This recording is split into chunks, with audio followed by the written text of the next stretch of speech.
Yeah, we have a principle at Sheffield Buddhist Centre that we only ever talk about the centre's finances once a year in the autumn, and this is that once a year. So, yeah, I'd like to just give you an update about how the centre is faring financially in these very, very strange times. So, as you can imagine, the centre has lost some quite important sources of income. We haven't been running Tai Chi or yoga classes, which are an important source of income, and we haven't been able to run the sort of big newcomers classes that we normally do, which bring in quite a lot of donations. So income is down, and at the same time we've had extra expenses. So we've bought the marquee that's on the lawn, or in the process of doing so, extra audio visual equipment, etc. So there's extra expenses as well. But despite all that, surprisingly, the situation is not that bad, actually. It's not that bad. And there are three reasons for this, really. The first reason is that, over time we've been careful, we've been conservative and built up some reserves to tide us over just such an unforeseen event as this. So we do have some reserves. The second reason is that the core centre team is currently 2 people understaffed, really, 2 people less than it should be. So it's costing us less in support. Outgoings are also less. And thirdly, and most importantly, we're not in real immediate danger because we run on a dana economy, an economy of generosity. And for those of you who are relatively new to the centre, this means that we offer all Buddhist events completely free of charge, including things like residential retreats. We're not able to offer those at the moment, but they can cost us thousands of pounds to put on, and we offer them free of charge. And that is possible, this dana economy of making everything completely free, everything Buddhist completely free, is possible because the people who teach at the centre and keep it running do so either for no payment as their practice of generosity, or for the very barest level of support. The last I knew about it, the support averaged £10,000 a year.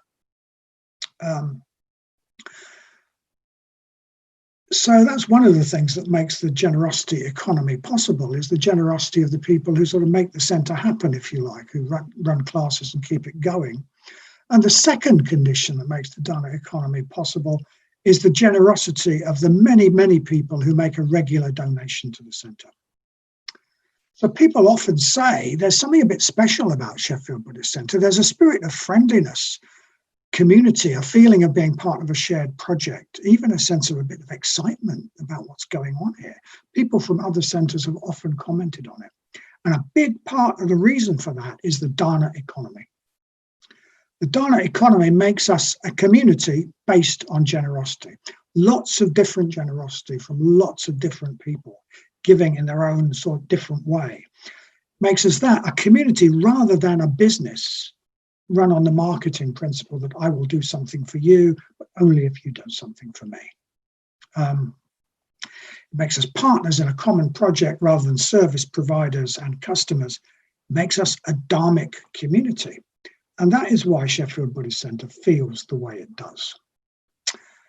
Most other Buddhist centres support themselves by charging for all their classes and events.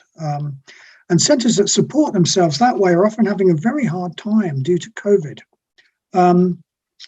because people just haven't been able to attend, not in any sort of numbers, whereas we are not that badly off. The generosity of our Sangha continues even when people cannot be at the centre in person.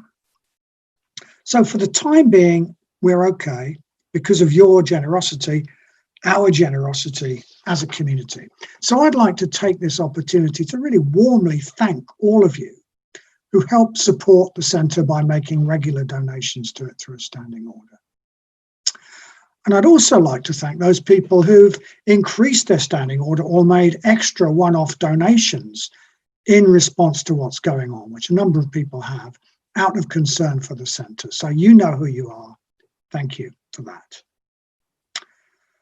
So despite us losing some income and having some extra cost, things are not desperate.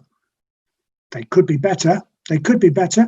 We're eating into our reserves, which can't go on forever. The core centre team is 2 people down, so folks are stretched and overworked. I think they're doing an absolutely marvellous job of adapting to this situation. But it would be a great help if we could afford to give them some help. So if you've not already got a standing order to the centre, if you don't already support us that way, and you can afford to help in that way, and you want to help in that way, please do think seriously about setting up a standing order with your bank.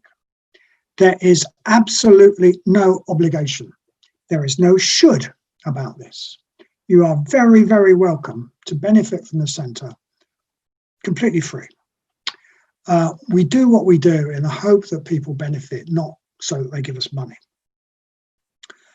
And generosity is not real generosity unless it's freely given. But if you can help in this way and you want to do so, please do.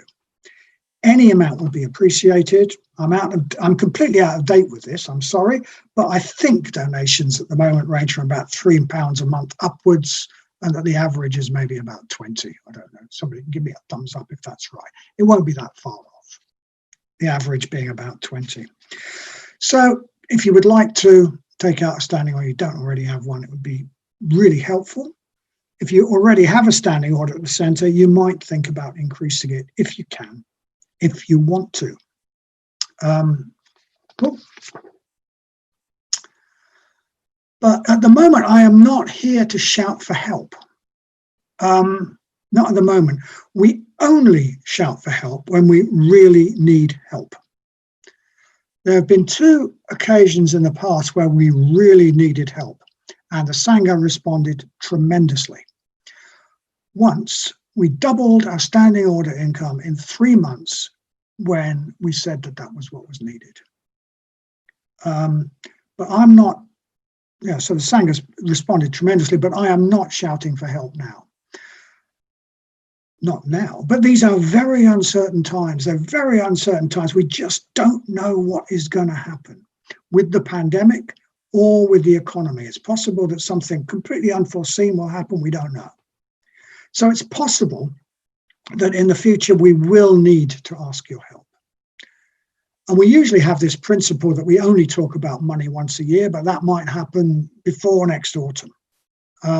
We might have to come back to you before next autumn. I hope not. I think probably not, but we just don't know. And if that does happen, please do respond, because if we ask for help, it will really mean that we really do need your help to keep going. Thank you. Yeah, I think I'd like to start by thanking, well, everybody involved, from everybody who's actually ever participated in our Sangha, in our community, to everyone who's behind the vision and the practice of the Dana economy. Because I was thinking in a way, like, I only really recognize magical things when they're on some films and stuff. Actually, there's something magical about what we're doing, and I realized that I don't actually acknowledge that when I'm in the midst of it. So it is actually what we're doing here and what we're taking part in and contributing to is, it's magical in itself. So quite got enough space here. There we go. So what we've been looking at last few weeks at Sangha Night as a topic has been the Noble Eightfold Path.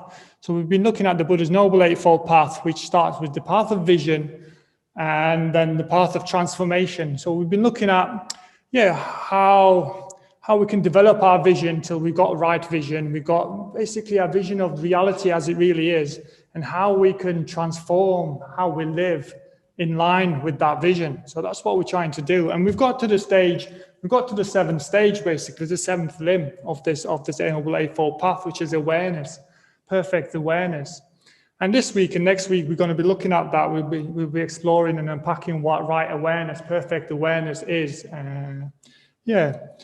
So I'd mentioned that for me, when I came across mindfulness or awareness, it was actually at the Buddhist center. So I came to the Buddhist center. I had this idea that, I have my mind, and just as I can move my arms and legs around, I'll make my mind do what I wanted to do. And then I sat to meditate, and what I realized that, well, my mind isn't really my mind. Or I've got some control of it, but actually I thought, oh yeah, counting my breath, 1, 2, 3, 4, 5, up to 10 and back down again. That's quite easy. I can do that. And then, I was quite surprised that actually it was incredibly difficult. And I keep getting distracted. I keep forgetting what I was doing. And I suppose my first encounter with mindfulness was born with unmindfulness and awareness of my unmindfulness. And this was, it was quite a surprise. And ever since, I've been on a path of basically trying to become more mindful. And it is a work in progress. So I certainly don't claim to be anywhere near perfectly aware yet. So I'm on this path of, and we're all on this path of developing our mindfulness, our awareness, so we can reach a level of perfect or full awareness. And so in that respect, it's helpful to know what awareness is, or what mindfulness is, and what it is in the context of Buddhism, and what it is in the context of the Noble Eightfold Path of right mindfulness, right awareness. And because quite often people come across mindfulness in different contexts, and it kind of has a connotation of just being aware in the now and present. And that is part of mindfulness. That is certainly part of mindfulness. And we've basically got three aspects, which maybe you can type up if they can see on Zoom. Thanks, Vicky. We've got three different aspects to it, and one of them is sati or smriti, and it depends if you want in Pali or Sanskrit. And that is about the present sort of awareness, like a level of attentiveness, recollectedness.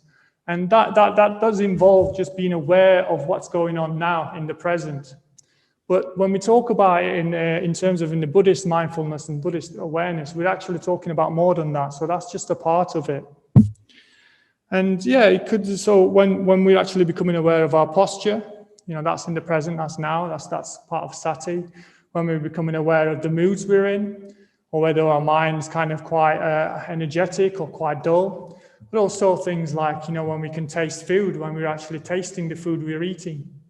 That's mindfulness of in the present moment of our experience, or when we're smelling things. That's all part of sati, or part of being mindful in the present moment. But when we're actually in that present moment, that's when we can really make a change. That's when we really know where we are. And if we were on a map and we wanted to go somewhere on the map, we need to know where we are. So that is a very important part of mindfulness, that sati aspect. If we're really going to make any meaningful change, we need to start where we are. So that is a really important part of it, but it's certainly not all of it. And the next bit is sampajanya, awareness of purpose, continuity of purpose could be another way of putting it. So in a way, we could say if sati is just that momentary awareness, sampajanya there's more like over a period of time. And it kind of includes awareness of where we've come from, but mostly awareness, or importantly, awareness of where we're going, what's our purpose, what's the direction we're trying to move in. And it's just this awareness over a period of time, like our purpose, our goal that we're trying to move towards. So in a way, the Buddhist mindfulness involves the present moment, but also being mindful and keeping a continuity of mindfulness of where we're trying to go to. Now, sati sampajanya in itself, it's quite often used as a compound term as well in tradition. And if you see translations as mindfulness, it quite often means this compound of sati and sampajanya. And so I would say so perfect. When this is perfected in a way, the purpose would be something transcendental. So when we're actually developing perfect awareness, it's the goal is going to be transcendental. It's not just any goal that's maybe mundane in a sense, but also it could be involved. We could be heading towards mundane goals to start with, but in the sense of achieving perfect or right mindfulness, it's actually a transcendental goal. So there is actually, it's not just a cold awareness, there's also like Shraddha involved. So when we develop, perfect awareness, that actually involves Shraddha as well. And then the next one is apamada. So apamada is quite often translated as ethical vigilance. And it's like a dynamic aspect of our mindfulness. So it's always looking out for what's possibly coming up as challenges, as threats, as distractions. So it's kind of constantly looking out. And it's the level of awareness, moral awareness of our intentions and what's coming up. So it involves this awareness of our intentions and looking out for that. And so it's also like imbued with a sense of knowing what is important in what we're doing, the importance of what we're doing, staying in touch with that. So in that sense, there's all these different aspects to mindfulness. And I think I'd added to this that when the Buddha's parinirvana came, when he was dying, his last words were "Apamadena sampadeta." I won't repeat that again because it probably won't be good translation, good pronunciation anyway. But it basically means like with ethical vigilance, strive on. So with ethical vigilance, strive on. And to me, that really makes the importance of how apamada, particularly this ethical vigilance, because somebody like the Buddha chooses to highlight that as his last saying. So that's the last thing he says. So that's, I think, really puts emphasis on the importance of this. But also when we look at it as with ethical vigilance, so that's putting importance of mindfulness, but also strive on. So there's like an effort involved. So the previous stage when we heard about effort that Vedanya talked about last week, how important those two actually go together, effort and mindfulness, the guiding of our intentions and putting the effort behind it as well. And the Buddha really, really highlights this at the end. So altogether, when we look at Buddhist mindfulness, what we've got is an awareness of where we've been coming from, an awareness of where we are, an awareness of where we're going to, and also looking out and watching out for any kind of things that might distract us, any difficult decisions that might be coming up, any kind of turns that are coming up that we need to take where we might have to make some ethical decisions. So it also involves awareness of this. So actually, Buddhist mindfulness is not more than just being in the present moment. There's many dimensions and aspects to that. Yeah. So I'd like to also include for me as well, and when we're trying to develop this perfect awareness and mindfulness, something very important as well is also metta. So we really have to bring metta into our mindfulness practice when we're developing perfect awareness. And from my experience particularly, I would say that metta is essential if we are to take our awareness to parts of our body and our psyche that we don't usually or we're not willing to go to. And it could be because it's uncomfortable, or we might actually be frightened in a way. And I'll unpack that a bit more in the sense that, like, for me, our bodies in a way is where we hold emotions. So we have strong emotions, and we can have different sort of things like traumas or difficult emotions that we don't want to experience. And when I try and take my awareness there just coldly, it doesn't quite work. I just bounce back off it. And there's something about bringing metta to it as well that allows me to go there and experience difficult things that I've not been willing to confront in the past because I didn't know what to do with it in a way. But as I get to a place where I can work and heal and sort of integrate these experiences, I've got to have a sense of a context of metta. And it's metta partly because there's a delicacy and there's just tenderness around metta that makes it much more comfortable. And I was thinking of psyche as well. There's parts of my psyche that I've denied or I've shut off for a long time, most of my life, that I've not wanted to acknowledge because I didn't know what to do with them. And they say, I shouldn't have this. That shouldn't be part of me. I just absolutely blocked them off. And I was thinking, like, people like, especially currently, people like Carl Jung talk about shadows and dark sides and things. And I realize I can see why, in a way, I've not wanted to go there because I don't want to acknowledge these parts. I don't know what to do with them. But particularly, I think in the story of Padmasambhava, it's kind of giving me this this context and this ideal, this kind of way of working with these demons, as Padmasambhava calls it, to transform them into energies that help me, that kind of make me drive me forward, go forward, and find jobs for them, find uses for them that are actually beneficial, like Padmasambhava does. And in a way, I think metta really helps with this, because metta doesn't bring along any judgment. So there's no judgment in metta. And there's no blame, there's no attitude of blame that comes with it. There's no kind of envy, greed, hatred, delusion.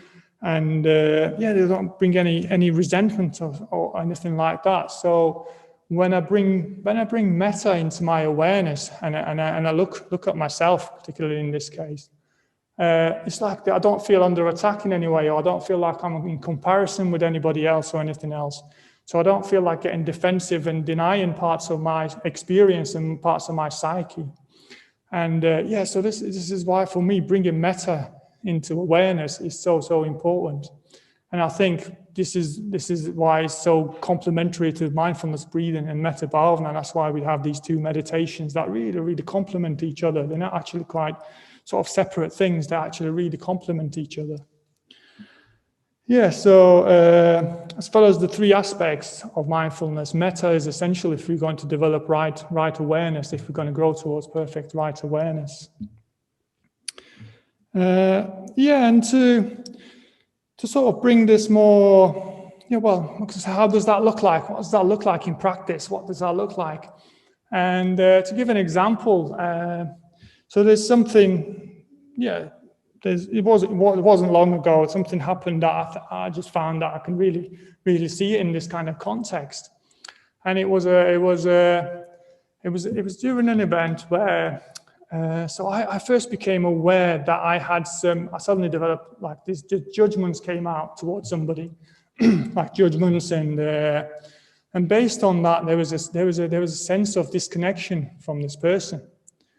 And it wasn't like, in the sense that that's sati in a way, that's the awareness, okay, this is what's arising, this is what's happening. And I could be aware that it's not what I wanted, in a way, in terms of that's not my ideal, that's not what I want to experience. And so in terms of my goal of feeling interconnectedness and growing and having metta towards beings, that wasn't like an experience I was willing to just let be. So I having acknowledged it, I kind of stayed with it a bit. And I could also see, in terms of ethical vigilance, that kind of feeling can quite easily turn into a story. So I need to put effort into not letting those sort of things turn into stories in our heads and separate us from people. And so kind of putting effort into bringing our states of mind into more skillful ways, rather than letting unskillful stories kind of gather momentum.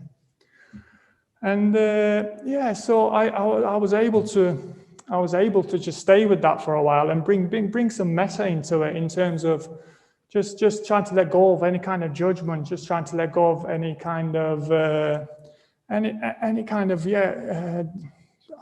judgment is a good word for it. Just stay with that experience. And after a while, as if like these negative sort of mental states can muddy water, it's kind of, when I stopped them, I could see the water sort of clarifying a bit, to put it metaphorically. And I could see at the bottom of it, there were sort of, I could see things about myself. So it wasn't anything about this person, actually.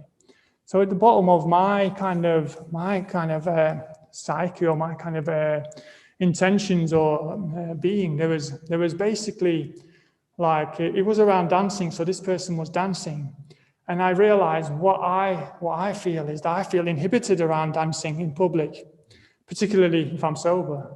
It's something I feel inhibited around. And I'm quite frustrated about that, because I don't see any kind of reason to be like that. And it's kind of actually a beautiful way of being able to express yourself. So I've got frustration building up from this deep habit that stops me expressing myself physically in public and dancing. And it was just quite interesting. So the more I could see it, I could see that because of my frustration, To be honest, there was like jealousy of this person who wasn't experiencing kind of that inhibition, and they could just express themselves by dancing. And my sort of subconsciously all happening, but my story around as well, what they're doing is inappropriate. That's why I'm not doing it. But actually the truth was I was inhibited, and I was too shy, and I was really frustrated, and I couldn't kind of break out of that. I was stuck in that limitation. And when I realized this sense of what they're doing is inappropriate, it kind of just dissolved away. Actually, I was left with somebody who was exemplifying something I'd like to do, somebody I could rejoice in what they were doing, and see as like an inspiration, and realize that actually there is no ethical sort of judgment on what they're doing. There's no ethical issue. And to be able to get to that, so I had to acknowledge what was arising, which was unpleasant in a way, and I had to bring metta into it so that I could actually still the waters, and I could stop kind of judging myself, and actually, when it came to it, admit that, oh, actually there's some jealousy involved here of this person, and got to the bottom of it. It's actually all about me and my inhibitions. So it was a beautiful way of seeing sati in the sense of what's going on, sampajanya in the sense of this doesn't fit with my ideal or where I want to stand in relationship to other people, ethical vigilance in the way that not letting stories develop into more and more powerful sort of habitual patterns, and also just bringing metta, so I don't feel that there's any judgment or comparison, or that I shouldn't do this and I shouldn't do that. So all these things beautiful came together in that way. So that was for me a beautiful experience of really growing from bringing all aspects of mindfulness and metta together. And it's not always so simple, and it's not always so easy, but it's definitely work in progress. And in that sense, it's worth acknowledging that mindfulness is quite difficult, actually. Mindfulness is quite difficult. We usually are mindful because we want to avoid whatever's going on, and then that becomes even stronger habit. So mindfulness is not an easy thing. And it takes a lot of effort and a lot of carrying on. And I would say one more little thing before I finish, and that's like sometimes we can be very playful how we put effort into things. So I'd like to finish in that, like something that makes me laugh, makes me smile in a way, and it's being playful, light, and in a way cunning with my mind. So when I catch my mind going in a negative direction, I can bring awareness in terms of becoming aware that it's going in a negative direction and do something about it. And this is around wearing masks, basically. So like some other people, I can catch myself kind of going on little rants and stories about having to wear masks and how awkward that is, and how inconvenient it is, and just kind of stumbles into a story, ends up in the story and this rant that my mind wants to go down, and it's not helpful in a way. It's not helpful in what I'm trying to do with my life and my spiritual life. It's just wasted energy in a way. And then I heard the story, and I don't know where it came from, particularly or what context it was used in, but I find it very, very helpful just to cut myself from going on that story. And in this imaginary story, it was basically saying, so in a year's time, we said we'll start without COVID, so we don't have to wear face masks anymore. And it was saying, but there was a different pandemic that started, and this one was it was basically a digestion problem, like a stomach intestine problem. So it was saying instead of sitting around in face masks, we'd have to sit around in nappies. So this is what the story was saying, and I found this really, really helpful in a way to play with my mind in that sense, because every time my mind was going off into this story about having to wear face masks, I could bring you over to this side and introduce that thing and say, well, compared to having to wear nappies and sit around in nappies, actually things can be a lot worse. Wearing face masks and stuff is actually really, really, it's okay. I can live with that. I'm involved in cleaning this place as well, so I can definitely live with that. And in that sense, sometimes bringing our minds from unskillful to skillful things can involve playing playing and being lighthearted and being creative in that sense. And yeah, as much as it's hard work, there's definitely a sense of play we can bring to it as well. So yeah, in that sense, mindfulness, when we talk about it, is not just about the now and the present. There's more to it than that. It certainly involves metta and shraddha as well when we talk about perfect awareness. And it is difficult and it does need effort, but we can make it more playful and light as well. I think that's it. Thank you.